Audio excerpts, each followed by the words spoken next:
welcome. Welcome to the University of Tulsa. My name is Vicki Hendrickson, and I'm the director of the Student Financial Services Office. And we're just glad to have you all here. It's a great day to learn about financial aid. Basically, what we want to go over today is we kind of want to eliminate some of the worry and the concern about paying for college. Paying for college is expensive wherever you choose to go. So we're going to give you all of the options from the institution, from the state government, from the federal government. We'll take questions. Typically, it's best if we can take the questions after the point, but if you need to interject at, during the middle of the presentation, just raise your hand and I'll try to catch it and we can go forward from there. I want to make some quick introductions. We have some admissions staff that's here, and they're all in the back, and Crystal, Amy, and Jessica. And it seems like admission questions always come up during this session, so we have the best and the experts here to answer those. The admissions office and the financial aid office, I call us like a ball and a glove. You really can't play ball without one or the other. And financial aid is essential to admissions, and of course we could not do financial aid without admissions. So we work really close together. They're a great staff. We feel like we have a great financial aid staff, so it's just a good team in order to recruit your student and get those students here for the fall of 19. I want to introduce Christi Emerson. She's the Assistant Director of Financial Aid. So any financial aid questions after the presentation today, please feel free to bring it to Christi or I. Any admission questions, please feel free to direct those to our admission staff. And then the wonderful the ladies that checked you all in are all current TU parents, and they're part of our TU Parent Association. So if you all were to have questions regarding anything like that, I'm sure that they'd be willing to answer. Now, that's a great organization. If you're interested in ever joining that, we have the admissions staff can also give you information regarding that organization too. So, okay, I like to start and be timely, so let's go ahead and get started with the presentation. Okay, with financial aid, we like to break it out and make it pretty simple. So there's basically three types of financial aid that you're going to be working with. One is institutional scholarships, the other is outside scholarships, and then we have federal and state aid. Okay, so institutional scholarships, obviously, that's going to be money that comes from the University of Tulsa. I'm going to explain some of the processes behind that and what's available and how that's all going to work into the picture. We're going to talk about outside scholarships. That's sources of funds that come from, it's scholarship funding, but sources of funding that comes from outside agencies. So let's say our tribal grants, just different church organizations, athletic organizations, Rotary foundations, different sources of funding that's coming to help your student pay for college, but not necessarily through TU's criteria, okay? And then we're going to have federal and state aid. Federal and state aid would be you complete the free application for federal student aid, better known as the Fafsa. We're going to determine families' needs levels, we're going to determine what eligibility that you have, and we're going to move forward with that. So that's the three sources of aid that we're going to be talking about today. We always like to start off by kind of telling you that TU believes in our freshman class. We believe in the students that come. And just this past year, for our current class of 2018, TU invested over $20 million. The exact figure was $20,817,819. So that's a tremendous investment into the freshman class. So you will see going through that we're going to offer different scholarship opportunities and different aid aspects that they can apply for, but it's important for you to understand the investment that TU makes into our students.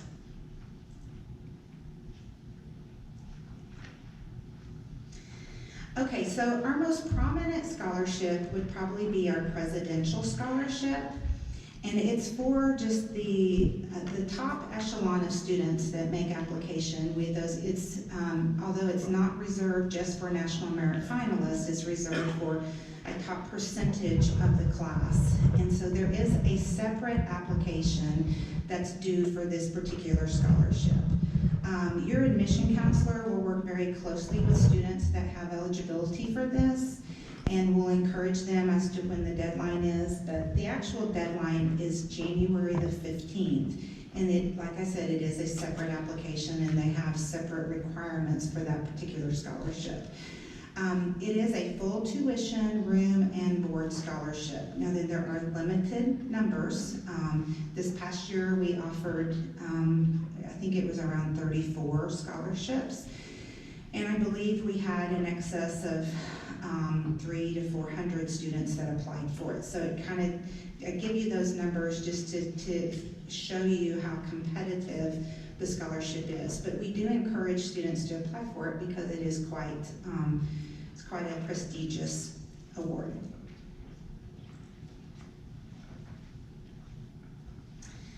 Okay, for TU scholarship funding, we have basically two criteria that we're going to look strongly at, and that's how the admissions office is going to choose how the students are awarded their scholarship funds. But we're going to be looking at their high school grade point average, and we're going to be looking at their national test scores. It's important that the student, of course, submit both of those because we look at both of them in a different fashion. Some students don't necessarily test well, and so we do put great emphasis on the GPA that's coming in. So, but we need to see both categories in order to be able to award institutional scholarship funding. Okay, so TU is going to have a variety of scholarships that they're going to be able to offer your student. Other than our presidential, the level that comes down next would be our Vision of Excellence Scholarship. And the range of the award on that is going to be approximately $29,000. And then we have various scholarships, the Capstone, the TU Excellence, the Royal Blue, the Old Gold, and the Force for Good. And you can see the variety of funding that comes with those. We have basic categories, between the Force for Good, somewhere between 9 and 12, the Old Gold is between 15 and 20, the Royal Blue is between 20 and 22. So you can kind of see the amount of academic funding that TU offers based off of academics, okay? There's not a separate application to apply for scholarship funding. By applying just for admission, your student will be considered for the academic awards. The presidential is slightly different because it does require a separate application, but to be considered for these awards, just by applying for admission, your student will automatically be considered for scholarship funding. So we try to eliminate any hurdles, from students receiving these types of funding. Okay, we currently have two scholarships academic scholarships that are combined on top of our academic scholarships. And one would be the International Baccalaureate. If you are from a high school, for instance, in the city of Tulsa, Booker T is an IB school. We have many out-of-state schools that are IB schools, but if they offer the International Baccalaureate degree, we do offer an additional $2,000 scholarship for those students. Our honors program, that is also a separate application, so you would apply to be in our honors program. If you are selected, that is also a $2,000 scholarship. And those awards are combined on top of the academic scholarships that we mentioned on the previous page. Okay?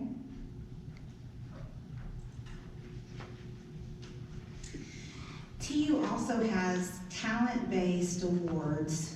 We have talent-based in music, art, theater, and then we do classify athletic as talent-based awards. Those awards can be combined on top of academic awards. That being said, we have a few of our NCAA sports that are fully funded sports that can't be combined, but the majority is going to be just combined on top, okay?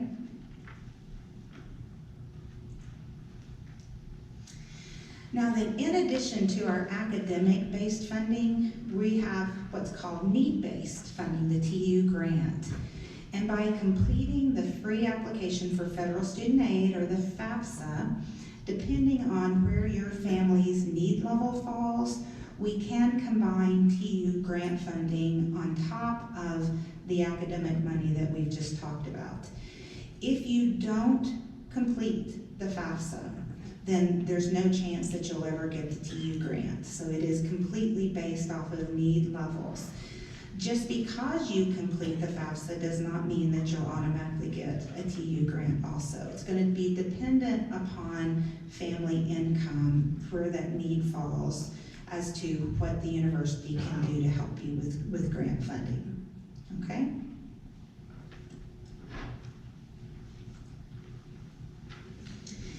TU also, do I have anybody in the room that's transfers? I always kind of like to see this. Anybody interested as a transfer?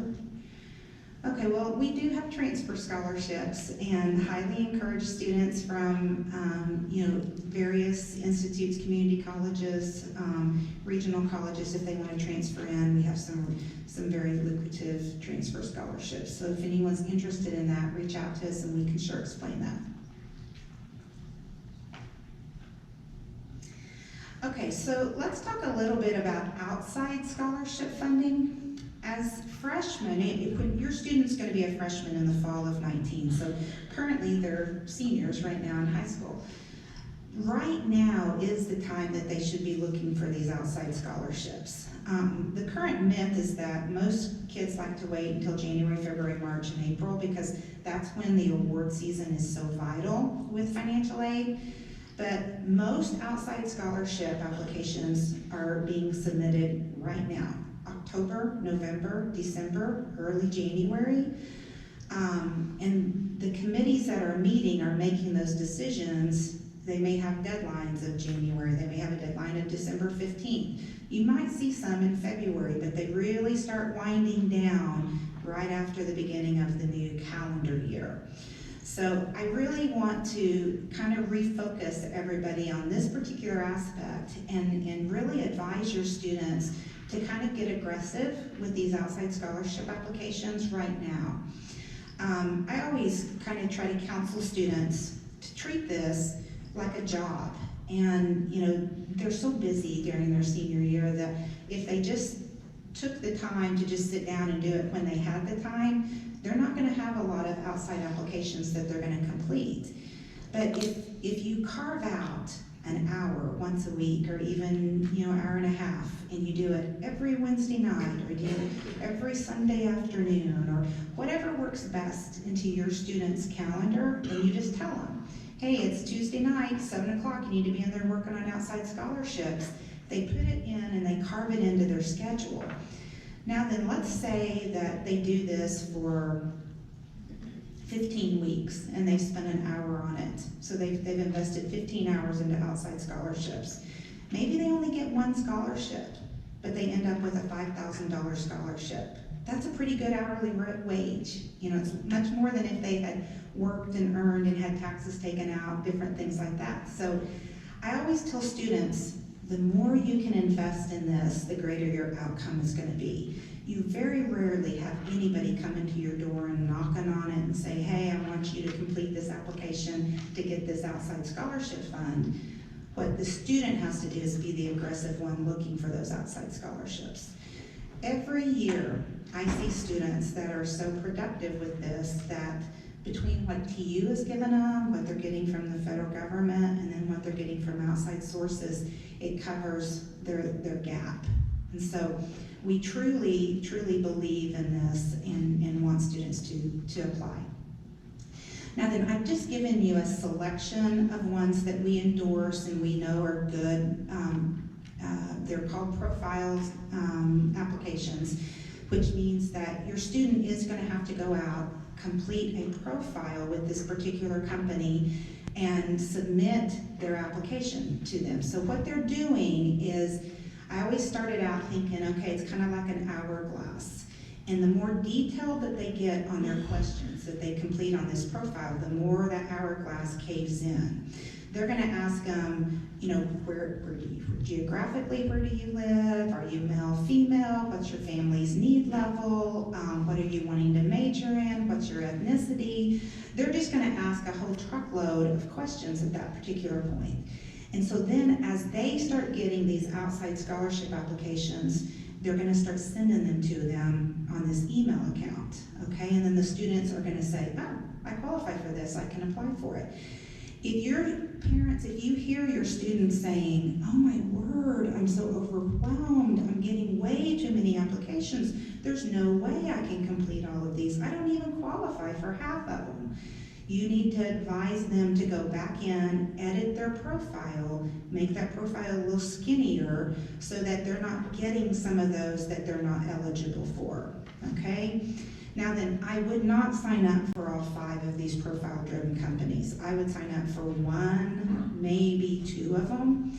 And then I would also tell my child to set up a different email account just for this process, because they will get a lot of spam emails with this process. You don't want it to be the email account that they're constantly checking for school assignments and for family, different things like that. You want it to be something that they will log into, and once they're done with this process, they can walk away with it, okay? So we believe in outside scholarships and encourage students to do it, but it's a process, and parents just kind of listen to what your student is saying and kind of go with that process. Now then, once they start receiving notifications that they've received the funds, they really need to make sure that they're notifying the financial aid office of this. In very few cases will it ever affect what TU is going to give them, but it can affect what the government is going to give them. And so if it's going to be a mandatory change that the government makes us to adjust, you want to know about that as early as possible, rather than finding out in September or October that we've had to take money away. So early communication on these awards are really the best way to move forward with it, so that you can have the most accurate aid package and you kind of know where you're going with it, okay?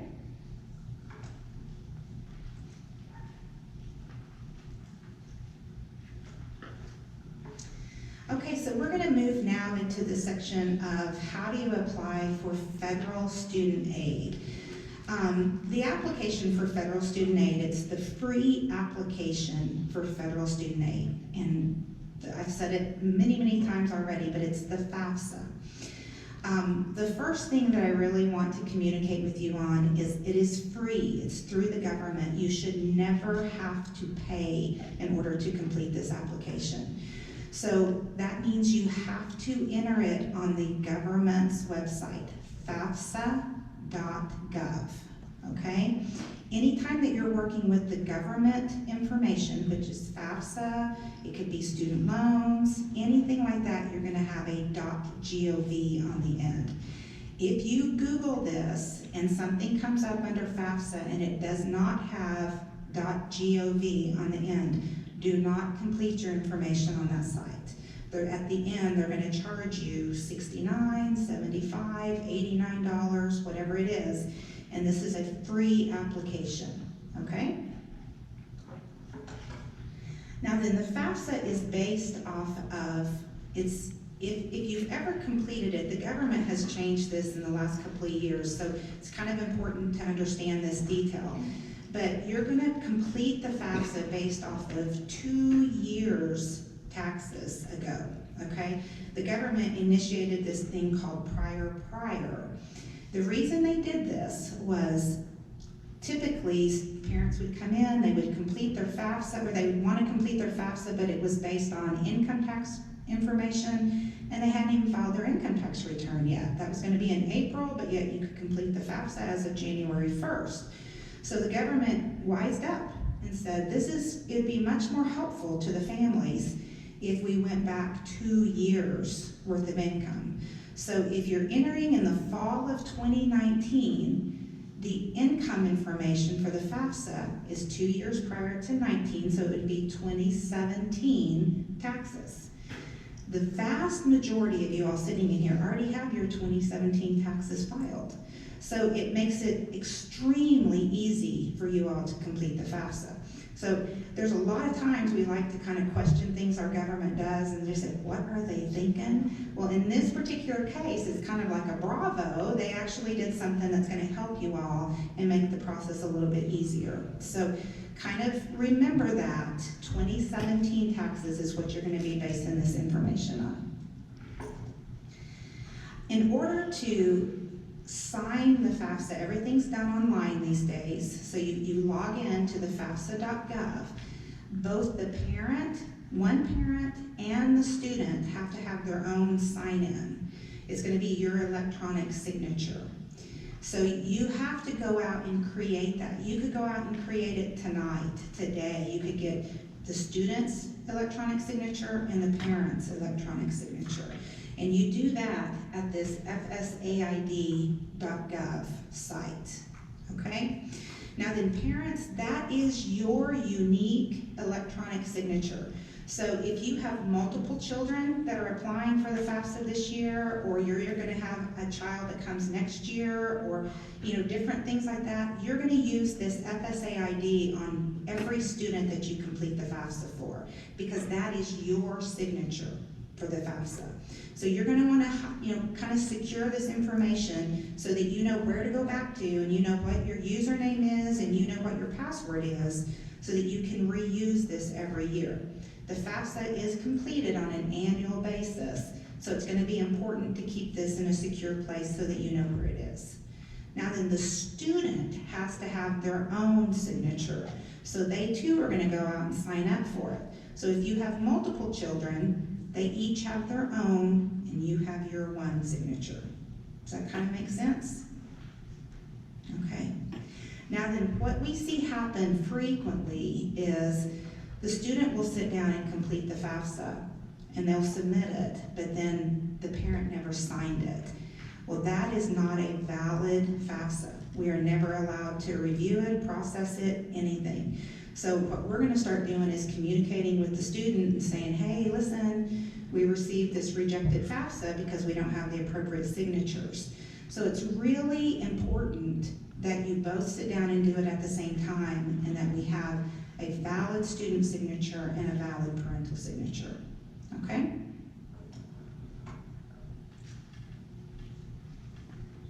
Okay, so just some tips that when you're completing the Fafsa, it just makes it go a little bit smoother if you'll just kind of have some of this stuff ready when you sit down to do it on the computer. But you should have a hard copy of your tax return, and the reason for that is we're going to get to a point in the Fafsa where they're going to ask for parental tax information. You can click this little button that says, I want to use the IRS data retrieval, which you're going to authorize them to go into the IRS database, pull your information, and it's just going to complete, it's just going to complete the Fafsa.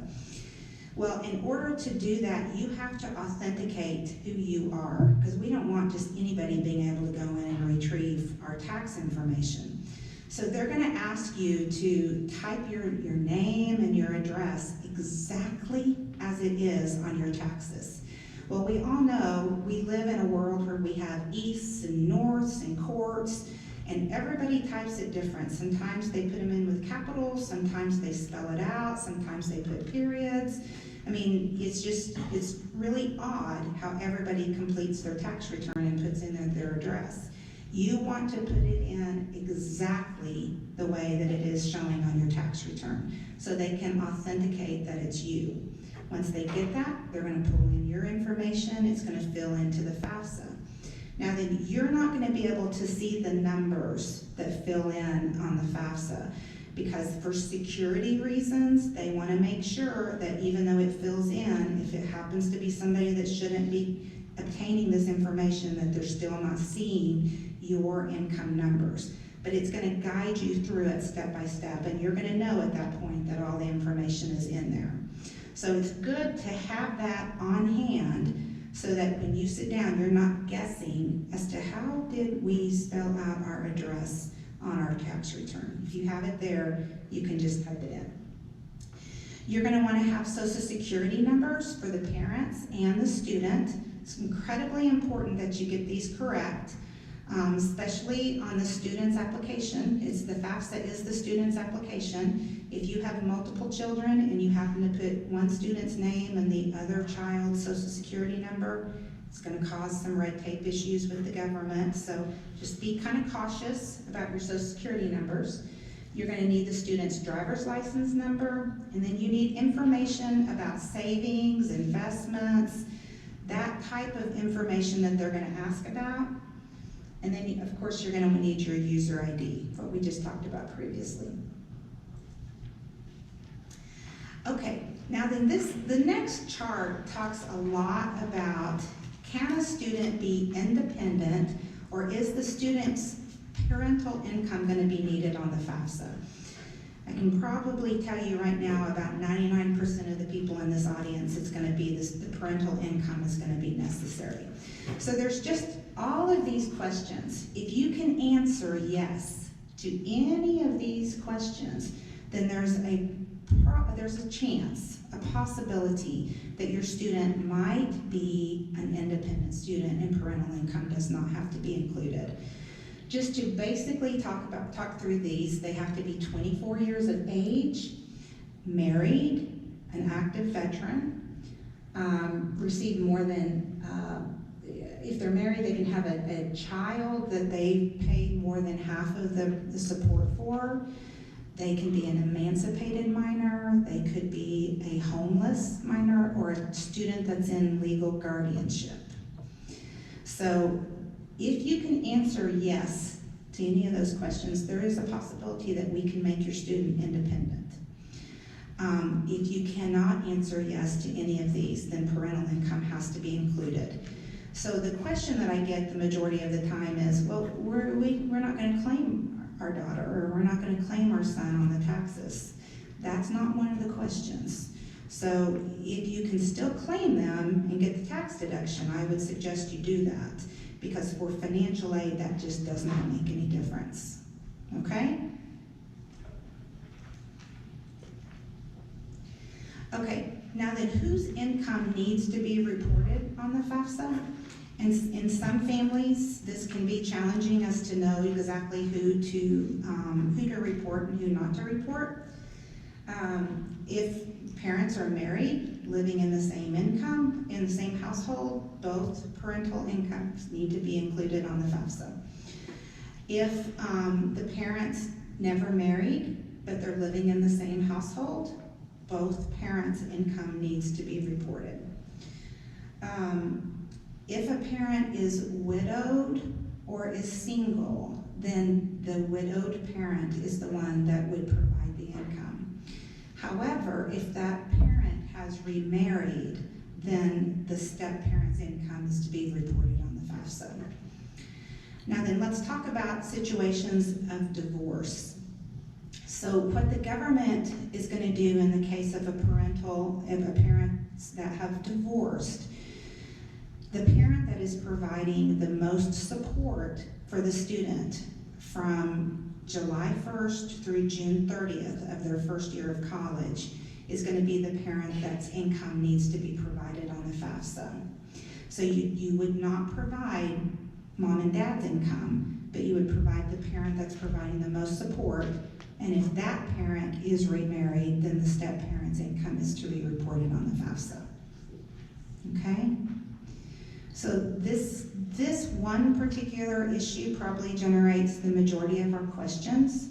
And if anybody has questions about this, please come to me or Christi, and we're happy to answer those questions afterwards. Sometimes it's not totally comfortable asking it in this environment, but we're happy to help you through those questions. Okay, so in the beginning, we were talking about completing the FAFSA, and I was kind of explaining prior year to you.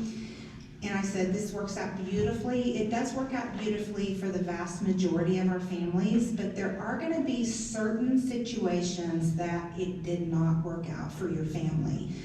For instance, someone that may have lost their job during tax year 2018, and their income is going to be substantially less in 2018 than what it was in 2017.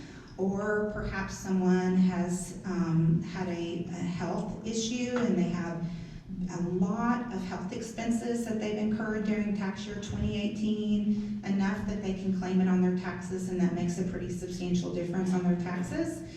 Then those are called, they fall into a category that's called professional judgment. And so what you are to do in those particular cases is you complete the Fafsa exactly according to instruction. You do it, even though it's not going to be in your best interest, you do exactly what the government has mandated that you do. But then you send a letter to the financial aid office and you say, hey, listen, I've completed the Fafsa and I did it exactly like I was supposed to do, but we have an extenuating circumstance, and this is our extenuating situation. And then at that point, we're going to kind of send you back what we call a preliminary form, and we're going to say, okay, give us some key numbers. We're going to try to plug it into the government system and see if it would even be worthwhile to have you jump through all the hoops. If it is worthwhile, then we're going to tell you at that point, okay, we've got to have this, and this, and let's see if we can get that number down to where you qualify for some more money. So we're going to work with you in that regard, but we're not going to have you jump through all of the hoops if it's just not going to make a difference. If it makes a difference, we want you to have the additional funding. So we're going to suggest every possible way to make it happen where we can work in your benefit. So shoot us that email if you find yourself in an extenuating circumstance, okay?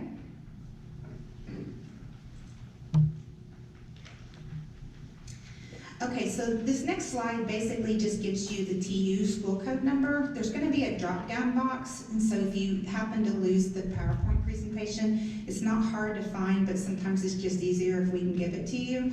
You will need our school code and our address in order to make sure that you list the University of Tulsa on your Fafsa. That is the only way that we will receive that Fafsa, is if you put our school code on it. As the government is sorting through the application process for your student, they're going to send us, if it has 003185, they're going to send that to our mailbox, and we will get a copy of your Fafsa, okay? Okay, so you've completed the Fafsa, and what's the purpose of it? What were you hoping to obtain? Well, of course, everybody would want to receive grants, because grants are, I call them blessings. It's free money. It's just something that you qualify for. You don't have to work for it. You don't have to pay it back. It's just a source of funding that's going to help pay for your students' education.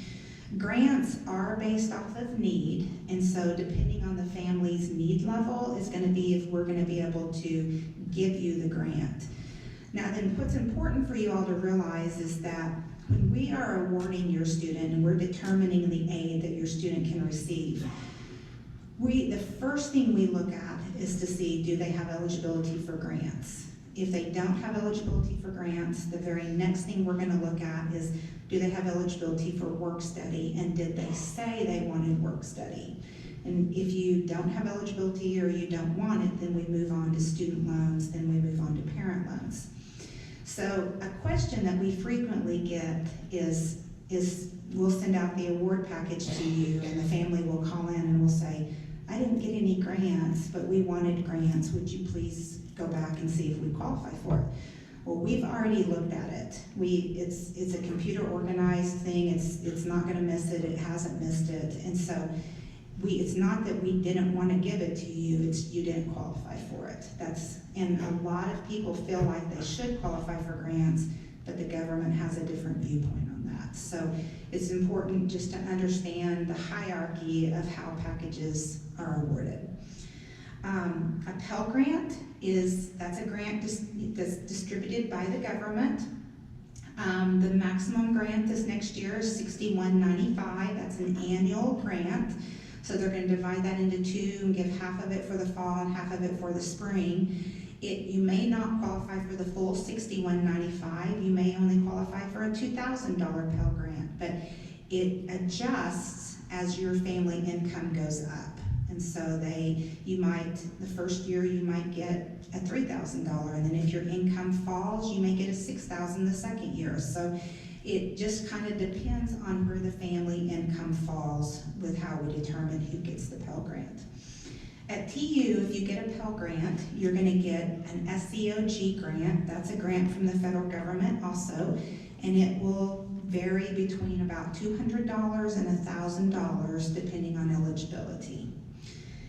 And then in the state of Oklahoma, at the University of Tulsa, you could get a $1,300 grant depending on if you are an early applicant. So this past year, families that completed the Fafsa prior to January 15th, and they had an expected family contribution of $1,700 or less, they received the Oklahoma Tuition Aid Grant. The January 15th is not our cutoff, because what the government does is they award that money until they run out. So we always recommend complete the Fafsa as early as possible in order to be considered for the Oklahoma Tuition Aid Grant. We've had families that will come in and they'll complete it in February, March, April, and they had eligibility for it, but the state government has already run out of the funds at that point, and so we can't give it to you.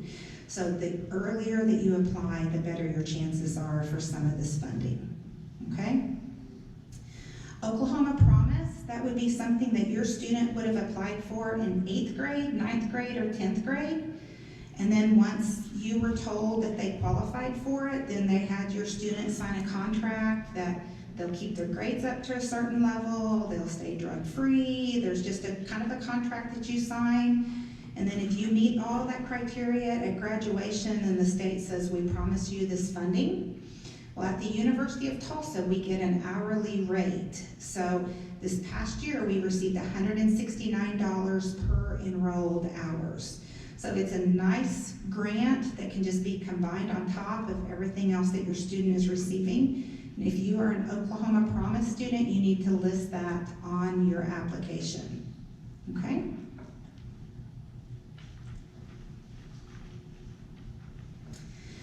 Okay, federal work-study opportunities. You do have to have need in order to qualify for that, but if you indicate yes, that you're interested in having a job, and you have need and we still have the funding, we will give the student an allotment, which then means they can go out and find a job on our campus. We typically pay minimum wage. The students work no more than about 10 to 11 hours a week, but it's just like working at Starbucks or Target or Best Buy. They're gonna work the hours, turn in a timesheet, we're gonna pay them, taxes are taken out, and they do this every 2 weeks. So we are not legally allowed to keep the money to apply directly towards their account at the bursar's office. So what's gonna happen is they're gonna either be paid by check or direct deposit, just like a normal job. If you as a family have said, we want every bit of that money to be turned over to your bursar account, then they will have to physically do that by a payment plan. But TU, by labor laws, we're not allowed to keep the money. But it's a great opportunity. Statistically, the students that work the work-study jobs do a little bit better academically, and we've kind of sorted through that over the years. We feel like they know when they're supposed to study, when they're supposed to be at class, when they can have their fun time, and then when they work. So it's more of a structured environment for students. So if your student works well in a structured environment, work-study might be the best thing for them.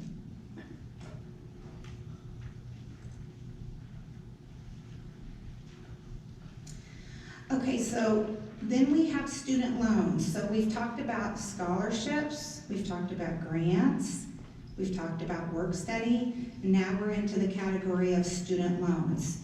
So there's two types of student loans. There's one name for it. It's called the Stafford Student Loan, Direct Student Loan. One is subsidized, one is unsubsidized. Subsidized means the government's going to pay the interest for the student the entire time that they're in school. Unsubsidized means the government does not pay the interest while the student is in school, okay? For a freshman, the maximum amount that a student can receive over an annual period of time is $5,500. Sophomores can receive $6,500, juniors and seniors can receive $7,500. So 55, 65, and 7,500. Okay? One of the question that pops up pretty frequently on this is that's the maximum amount that they can receive. It is the annual limit that the government gives the student on their types of student loans. 55, 65, 7,500 for freshmen, sophomores, juniors, seniors, okay? And this just kind of gives you the chart. Now then, on the right-hand column, I'm going to come back and address that in just a minute, but we're going to move on to the next option. Well, so let me talk about how to apply for a Stafford student loan. So it's a pretty easy process. You've already completed the Fafsa, or we would not have told you what kind of eligibility that you have.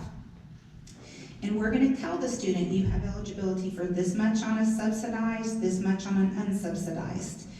The student will log in to the TU portal and will accept it and will say, yes, I want both student loans, I want one and not the other, whatever your family chooses. Then that's the first step, is accepting the loan. Have to have the acceptance from the student. The second step is going out to the government's website, studentloans.gov, and completing a master promissory note, which that's a note that the student enters into saying, I understand, it's a legal agreement that I've entered into, you're gonna give me money, I'm gonna pay it back over a course of time. And then the government mandates every freshman or every new student complete entrance loan counseling. And what that is it's an interactive piece. It takes probably 30 to 45 minutes.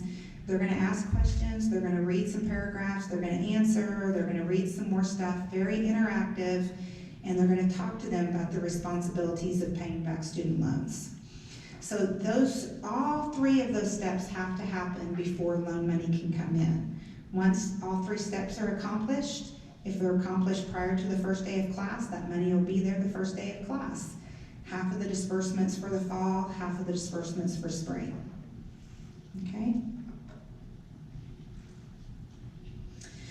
Okay, so then the next option would be parent loans. And so what the government has come in and done is they've said, okay, so we have a budget in financial aid. That budget's consisting of tuition fees, room and board, books, transportation, and miscellaneous.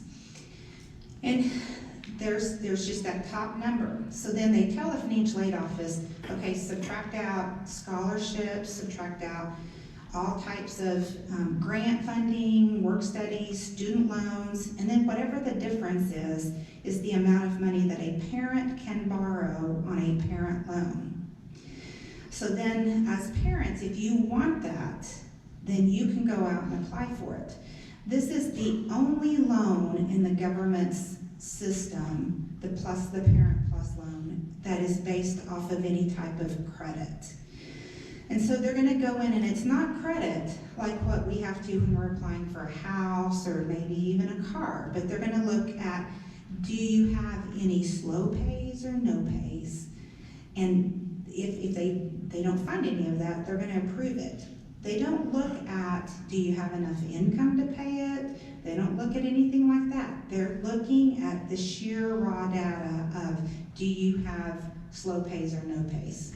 If you can scoot past that, they're gonna approve the parent loan.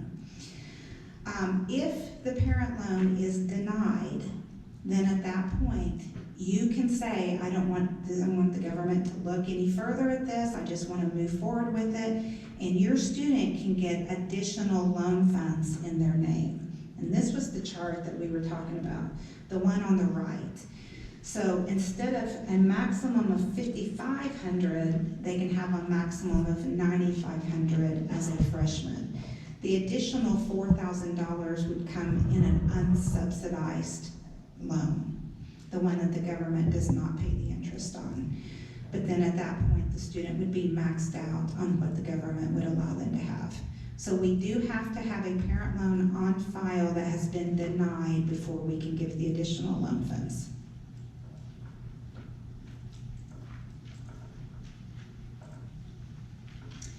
And then last, TU does offer a TU payment plan. And so anything that is not covered by financial aid that you have accepted or have requested, then the remaining balance can be paid out over, for the fall semester, it can be paid out over 5 months. The spring semester is typically paid, I think they have a 5-month payment plan for spring too, but depending on when you sign up will be dependent on if it's a 5-month, 4-month, or 3-month payment plan. But TU do have a small fee, I believe it's around $30 that you pay on a semester basis, as long as every time they hit your account, the money's there to pull out, they're never gonna charge you any interest. So it's also a way for parents to work out that gap and to afford college. So, okay, and you guys have made it through, and that is it. So see how easy it is? Okay, now then, let's take some questions and kind of see where the barometer is at this point. Yes? How does the money get from the scholarships and the outside sources to TU, and what if it takes too long?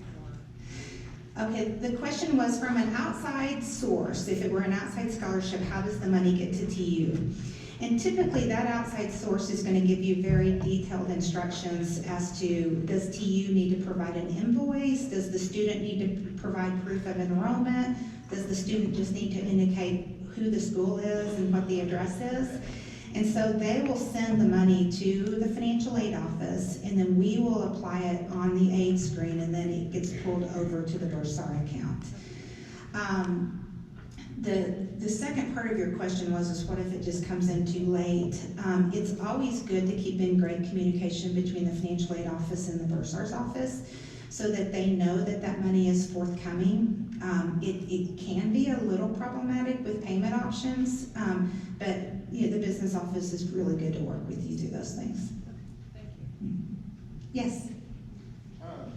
Like I say, if our son received a $10,000 TU scholarship, Uh-huh. and then he received $2,000 in outside scholarships, can you stack those on top, or do they reduce the TU scholarship? You can absolutely stack it on top. Now then, the question was, let's say TU gave your student a $10,000 scholarship and you received a $2,000 outside scholarship. Could it be stacked on top? The only rule that TU has about when we start reducing scholarships is if the scholarships go all the way up to that cost of attendance. And I had said, the cost of attendance is tuition, room and board, fees, books, miscellaneous, and transportation. So if you get enough scholarship money from TU and outside sources that you are exceeding all of those components, then TU would reduce down their scholarship funding. So the student is still going to have some money in their pocket to help with books, and they're going to have some money to help with transportation, but that's the only case. We don't see that happen a lot, but if it were to happen, that would be the case that TU would take money back. It's a wonderful situation, yeah, that's a beautiful case to be in.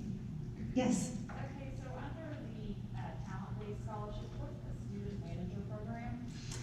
That is a program with our athletic department, and so they have some specific jobs that are tied back to specific teams. Like for instance, the football team, they need equipment managers to help load the truck. They need managers to help do laundry, to carry stuff onto the field, do various things like that. For instance, in soccer, they have people that keep statistics. They help carry in the water bottles, just different things like that. So it's a great job with the athletic department, and there's just a lot of students that enjoy that type of job. And so instead of them getting paid an hourly wage, they get paid a scholarship, and then they're assigned to specific teams. Okay, so my daughter's been managing cross-country for 4 years, so does that require like a separate type of application or something from the coaches she's been working with, or? She there's a link, and we can have it out on our webpage, but there's a link that she would apply with the athletic office, and then they're gonna have her complete a specific application for that, and anything that she wanted to attach or just show as, you know, she had this much experience would be helpful. Yes? Do you have to be fully committed to coming to TU to start racking up scholarship money? You do not, and that's a great question. The question was, do you have to be fully committed to coming to you in order to receive scholarship funding? And let me just kind of give you the timeline on this. You do have to be officially admitted before we can offer you any type of scholarship assistance. It's unethical for a school to offer scholarship assistance before you're admitted. It's almost like we're trying to entice you with money before you even complete the admission process. So the University of Tulsa will never do that. You have to receive that admission notification.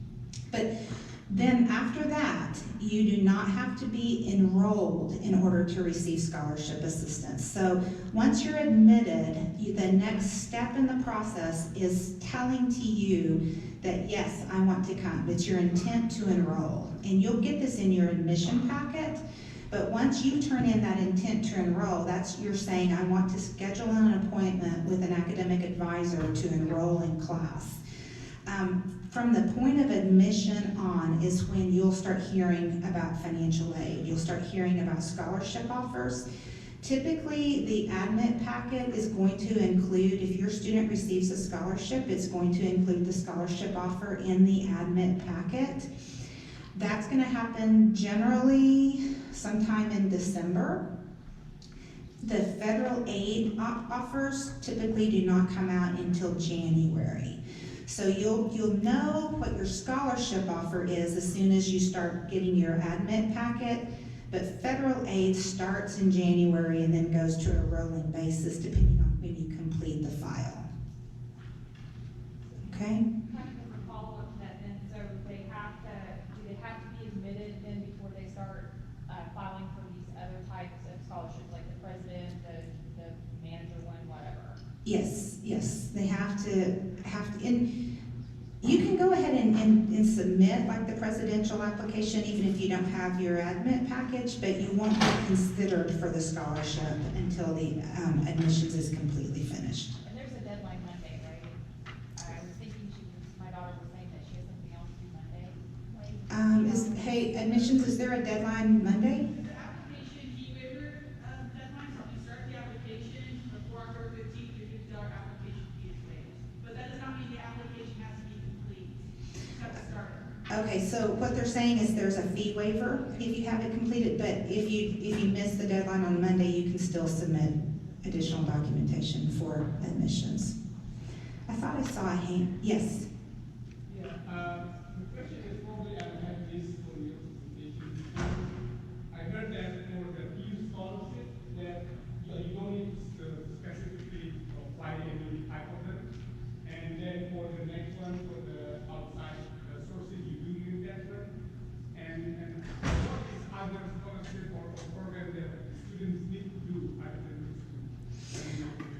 Okay, so are you asking what other scholarships require application? Right, something like sports or something like that. Is it required additional or is it going to be part of that meeting? Okay, that's a great question.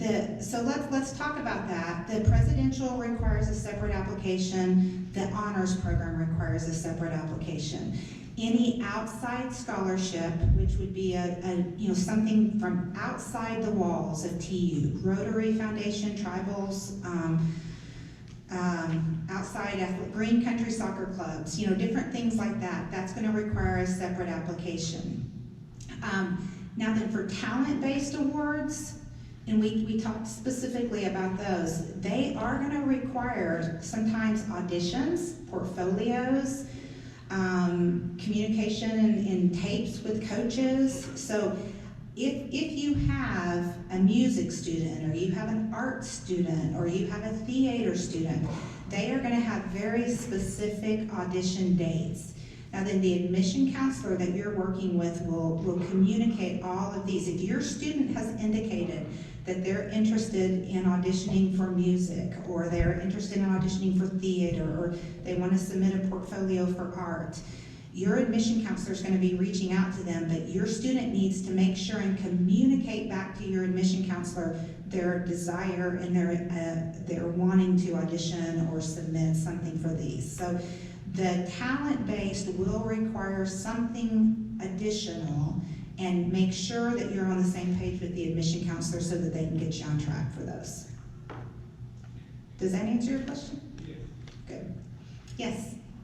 We have certain circumstance for our 2017 classes. Should we start contacting the financial aid office now, or we have to wait for them? Okay, so you have a special circumstance based off of your 2017 taxes, and you're wondering, should you contact the financial aid office now? My recommendation, go ahead and complete the Fafsa, just according to instruction, but then you can go ahead, we don't pull in any of the Fafsas until December, and so we're not gonna even be able to see your data. But if you would send it to us, send that appeal to us sometime in December or January, that would be a great time frame to start working on those. Okay. Yes? Is there a deadline for like an early awards consideration period, or is it just as soon as possible? There is no longer a deadline for that, and so we just try to encourage families to do it as early as possible, just with the incentive that the state offers some good grant opportunities. And of course, the earlier that you apply, the better your chances are of receiving funds that we run out of. We run out of federal work study, and so the earlier applicants will receive that, and then the others go on a waiting list for it. But we don't have a specific deadline. Okay. You mentioned federal work study. How does a student go about applying for that? Okay, so on the FAFSA, there's going to be a question that says, are you interested in work study? And you'll say yes, no, or I don't know.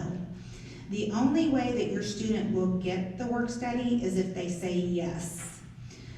If they say no or I don't know, and they decide later, after they've completed the FAFSA, that they want the work study, they need to send us an email telling us they wish to revise their application. Mhm. Yes? Is the FAFSA required for the academic scholarships? No. The question was, is the FAFSA required for academic scholarships? And TU does not mandate that families complete the FAFSA. We will always recommend that it's in your best interest to complete the FAFSA so that we can just tell you what kind of eligibility that you'll have. If you know without a shadow of a doubt that your family's not going to qualify and you're not interested in loans, you're not interested in parent loans, you're not required to complete the FAFSA. Yes? I guess I'm wondering too, if you don't qualify for anything other than the TU scholarships based on academics and such, doesn't that already sort of, will that mean that that child is less likely to get a scholarship because they don't meet the financial? Okay, so, and this is a great question, and let's get it out there and talk about it. So the question was, if you don't qualify for anything from the FAFSA, will that affect what TU gives you on an academic scholarship? And that's one of the beauties of TU and how they award their scholarships. The admission office is the one that decides that. And they don't look at need basis when they're determining an academic scholarship. So you get academic scholarships based off of the criteria that we discussed. And it's just very, very simple to that extent. Now then, the TU grant that you receive, that is absolutely based off of need. So if you don't complete the FAFSA, you will never be considered for the TU grant funding. But TU academics is what we like to call need-based blind. They don't look anything with need-based. So it's important to understand that because not all schools work like that, but TU is very gracious in that regard. And let me go back. When you said if we don't receive anything, it is important to understand that if you complete the FAFSA, Every student will receive an offer for student loans, and every parent will receive an offer for parent loans. Now then, I understand you may not want those, and you absolutely can turn those down, but regardless of your income level, every student will receive an offer for a student loan that's a non-need-based student loan, and every parent will receive an offer for a parent loan. Now then, the parent loan is based off of credit, so they may not receive it, but the students, it's not based on credit. Now then, we get no kickbacks whatsoever for student loans, so we're not up here pushing those. We really just want students to be educated as to what their options are. If a family wants to walk away from a student loan, we applaud it. But if a family needs it, we are there to offer it and service it. So. Did you? Oh, okay, I'm sorry. Other questions? Yes. Need seems to be somewhat subjective if you're looking at a state school versus private school. Mm-hmm. So how does TU look at that? Is it similarly? Okay, and that's a great question too. So what was pointed out is need is subjective, and it's going to be quite different depending on what type of school that your student is going to. And the way we all have to follow the same rules as it pertains to government rules, and it goes back to that budget that we talked about, that maximum budget of tuition, fees, room and board, books, miscellaneous, and transportation. So every school that participates in federal aid constructs this budget. Well, as you can well imagine, TU's budget is going to be higher than what TCC's budget would be. And so our need level is the student that comes to TU is going to have a higher need level because our costs are higher. So when you complete the Fafsa, you come. And you wait till, say, February, is everything you earned or in terms of academic scholarships and grants and stuff still going to be waiting there, or will it be passed out again based because you haven't, say, reserved your spot? That's a great question. We are going to hold your funding intact until May 1st. Yeah, the May 1st is our national signing date, and you have until that date to communicate to our Office of Admission if you want to come. And your money is safe. It's going to be there. Now then, we really need a decision by May 1st, but let's say something comes up and you just cannot make a decision by May 1st, then you have to get in close contact with your admission counselor and see if they can put you into a rollover status. Okay? Yeah. So Yes. for the Bartlett Scholarship, are you guys made aware of who the recipients are before maybe the student is told? Because like where my daughter goes to high school, they find out at senior assembly, right before they graduate. Yeah. Maybe we could talk about this afterwards. Would that be okay? Yeah. Come talk to me afterwards. Okay. Okay. Yes. How up to date is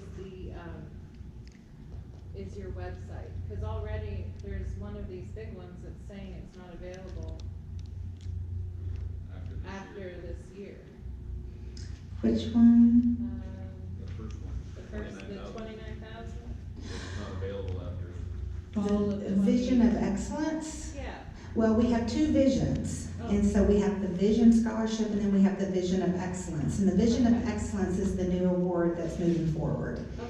And so, yeah, Good. it's a GPA issue thing, and so Okay. so it's a little complicated. Yes. Are these scholarships weighted or unweighted? Are you talking about the renewal? Because I think what I have listed on there is the 2 point. Is that what you're looking at? Yes, but to be considered, or is it their high school GPA as well? Oh, to be considered for scholarship funding, would one of you all want to address that? To be considered for academic scholarships, we're generally looking at weighted and unweighted, but primarily for scholarship purposes, we're looking at students' weighted GPA. Because we want to see the types of classes that students are taking. Are they able to challenge themselves? If their school offers AP or honors courses, are they taking advantage of those? So that's why we look at both. And for scholarship purposes, we look primarily at weighted. I don't understand weighted and unweighted. Can you explain, Amy, will you explain weighted and unweighted? Sure. So, a weighted score would basically be, actually also unweighted is if a student was taking a class and they got an A, and that A equaled 4 points, a B equaled 3 points, C equals 2 points, and so on. In a weighted class, which is primarily an honors course or an AP, advanced placement course, those courses are usually weighted. It's up to each high school to determine if they want to do that. So in most cases, an A in a weighted class would be 5 points, and a B is 4 points. So if a student were taking a considerable amount of AP or honors classes and those were weighted, they could potentially have a GPA higher than a 4.0. So that's why we look at both, to see the types of classes that students are taking, and then to also just be able to reward students for taking more rigorous classes if those are offered at their high school. Did that help? Yes. Good. So how would they take the ACT scores, or is on top of that? I mean, are we looking just at GPA, or are we looking at a combination of ACT versus GPA, or? It's important to look at both. And so they'll look at the high school grade point average, and they will look at the national test scores. And then they'll come up with the best scholarship offer that they can offer for the student. I think I had heard when we came to my daughter's first visit here, something about the ACTs, that if they've taken it more than once, you look at the high score of each section. Is that still the policy? Yes, and that's called super scoring. And so they do take the highest score that the student has scored on each section, and they combine that together to help the student with the best score possible for their national test score. Yes? I don't know if I know what I'm asking you, but my wife sent me the question. At TU, are you required to fill out a CSS? CSS profile. TU does not require that. So in essence, we're hoping to make it as easy as possible. So that's a great question, and you did great.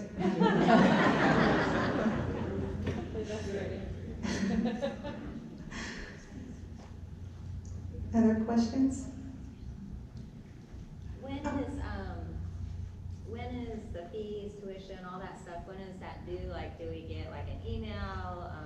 When's the first day of class? Something I ran into is my daughter did her current classes, and I kept saying, okay, do we have a bill? Do we have a bill? Where can I find the bill? I need to pay this. And she's like, I don't know. Yeah. So I need, is this something that we're gonna have access to so that we can make sure everything's done? Okay, so the question was, how do we find out when she gets her bill? When do we pay? When is all this going to be communicated? TU is they'll go out with an email statement beginning in July, as close to July 1st as they're able to. The payment is going to be due by August 1st. And so what's going to happen is they're also going to send you a paper bill at the same time that's the only paper bill that you will receive that semester. In the paper bill, or in the email bill that's going to go to your daughter, it's going to have very specific instructions about how they can give, he or she can give the parent third-party authorization, which means she is authorizing you all to have access to her bursar office account, okay? So then at that point, if she or he authorizes this, as a parent, you can go out and set up your own username, your own password, and you will be able to see everything that transpires on her bursar, his or her bursar account. If she does not give you authorization, then you're going to be reliant upon them to forward you the bill on a monthly basis. So I always highly recommend that you tell your student, give me third-party access, I want to see this. It's good for you all to see it from the vantage point that you're going to see when the aid credits, you're going to see when the charges go on, you're going to see if they get parking tickets, you're going to see if they have illegal downloads, you're going to see everything, which I think it's a great thing to, I hate to say this, but we have students that rack up a lot of money in parking parking charges. And honestly, if it were my kid, I'd say, I'm not paying a dime of that. You're gonna pay every dime of your parking tickets, because it's a little campus. They can walk, they can get there in 15 minutes. So, but that's just my personal opinion. But it's good for you all to see that type of information. It's good for you to see they have an outstanding bill. Why do they have an outstanding bill? Well, maybe Oklahoma's funds haven't come in, and you know that money is still forthcoming. Maybe you have an outside scholarship and that money has never credited. Well, maybe it's because the student never submitted the invoice for it. So it's a good thing for a parent to keep the pulse on. It's a huge responsibility for an 18-year-old to completely manage this bill on their own. Now then, do I think the students need to be involved and understand what's happening? Absolutely. I like to see parent involvement though. I like for you all to help guide them through the process. And when do classes start? Last year it was August 21st, and I don't have that date in my head for 19. Do you all know that? The first day of class? It should be around the same time. It's usually like close to the last Monday of August of every year. Yeah, it'll be. But what's important to understand is TU is going to ask that you have enough financial aid to cover your balance, or enough financial aid or payment options. So you can either come in and you can pay off the entire amount above and beyond what financial aid has covered. You can set up payment plans, but by August 1st, they need you to have either paid off the remaining balance or set up a payment plan.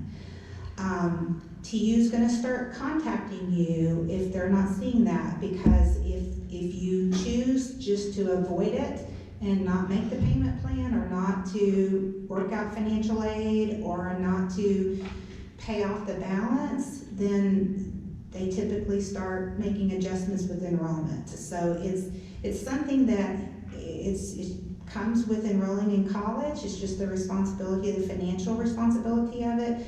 So August 1st is the date that you need to be watching for and kind of having all your ducks in order. Yes? Do you have to qualify for the payment plan, or can anyone be on it if you pay that like $30 fee? Yeah, the question was, do you have to qualify for the payment plan? And you do not have to qualify for it. You absolutely just pay the $30, sign up for the payment, give them a resource, a credit card, or an account that the money's going to be drafted out of, and they'll just move forward from there. Yes? Any other scholarship other than presidential, is that a set amount for the next 4 years? Or Yep. school costs are going to increase, we know they are, will that increase the scholarships every year? That's a great question. Quite transparently, TU scholarship funding does not increase unless you are a presidential. So there will be some small tuition increases, maybe room and board increases that will be incurred by the family or the student. Yes? On the Fafsa, it doesn't specifically state if the student loan and then the parent loan, can the parent assume the full amount and it not be placed on the student? Yes, So okay. they can assume the full responsibility of the full amount. Yes. So the question was, if you've completed a FAFSA, can the parent assume the amount of loan funding that the student's going to take out? And you absolutely can. So what would need to transpire on that is the student would decline their loans, and then you would just contact us and tell us that you wish to borrow the entire amount, and we can work with you on getting that number changed on the system. But you can absolutely obtain the full amount in the parent loan.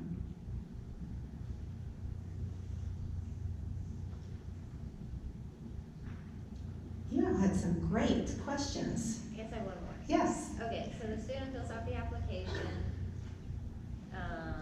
FAFSA's done, even though it doesn't apply to academic scholarships. Is there like a meeting the student and the parents have with you to like go over the costs, or do you guys just contact her directly and say, hey, you're accepted, and hey, you, based on your GPA, you got this scholarship? Okay, What so happens? the question is your student has received their admission letter, they've completed their FAFSA, Basically, how are they gonna find out about what their federal aid and what the cost factors are gonna be? So, I'm really more concerned with the TU aid, okay, so. academic scholarships. Okay, so the TU aid is gonna be communicated at the time of admission. When you get your admit letter, your scholarship notification is gonna be included in with the admit letter. And isn't that like in January if they apply early? And it's generally in December. Okay.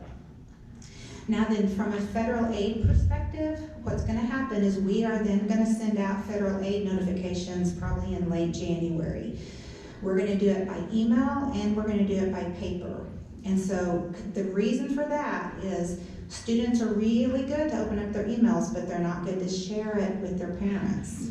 So we're gonna follow up with a paper award letter. And on that award letter, it's gonna say, it's gonna come to the student. So you're still gonna have to kind of be watching in that mail, and you're gonna have to say, oh, I see you got something from the University of Tulsa. Will you share it with me?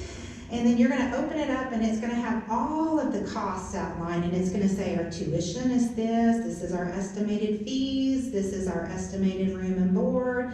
We're gonna have everything outlined, and we're gonna say, here's the cost factors. From scholarships, this is what we think you're gonna receive in scholarships. So then your net price without any federal aid is we're gonna have scholarships and grants, I'm sorry, and then we're gonna say, so your cost factor without loans is gonna be this number. Then we're gonna say, if you wanna take student loans, we're gonna deduct this much out, and then your out-of-pocket's gonna be this.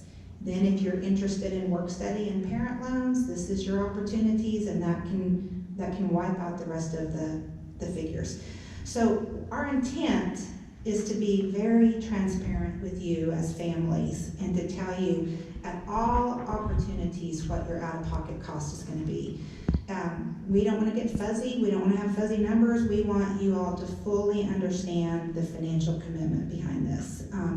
It's a partnership between TU and you all, and that's what we wanna enter into with it. You're gonna get that award. The admission office always follows up after the awards goes out, and they ask if y'all have any questions. At any given point, you can make appointments with me, and I'll go through those with you. Christi and I both work with entering freshmen, and that's something we do every day, is go through and explain this. There are cost factors, this is your aid opportunities. So you can schedule appointments with either office, and we are happy to go through and explain that to you. This is what we do for full-time every day of our lives. This isn't something you all do every day, so it's a little foreign to you all. Use us, ask those questions, call us, email us. That's why we're here. That's the purpose why the university has us, is to try to answer those questions that you have. So use us and reach out to us, and we're happy to help you. Any other questions? Oh, yes. So along the same lines, we were just talking about the timeline for the student award. If you have a student who may be eligible for presidential or talent-based scholarships, don't those kind of come out a little bit later based on additions and things? So when do you really know if you're a student? Okay, the question was on talent-based and even presidentials, do the awards come out later? And as for the talent-based, the goal is for those to be out sometimes in the middle of January. So we're very hopeful that the talent-based offices will have their awards into us, and we will roll those into the federal aid package, and you'll know at that particular time. Now then, for the presidential, it is a little bit later because National Merit doesn't name their finalists until typically sometime in March. And so we wait until we can confirm National Merit finalists before those decisions can be made. So it's not uncommon for those awards to come out in late March, late March, early April, somewhere in that regard. We shoot to have presidential decisions mailed out on or before April 1st. And then ma'am, you had a question, did you still have a question? Was that it? Okay, perfect.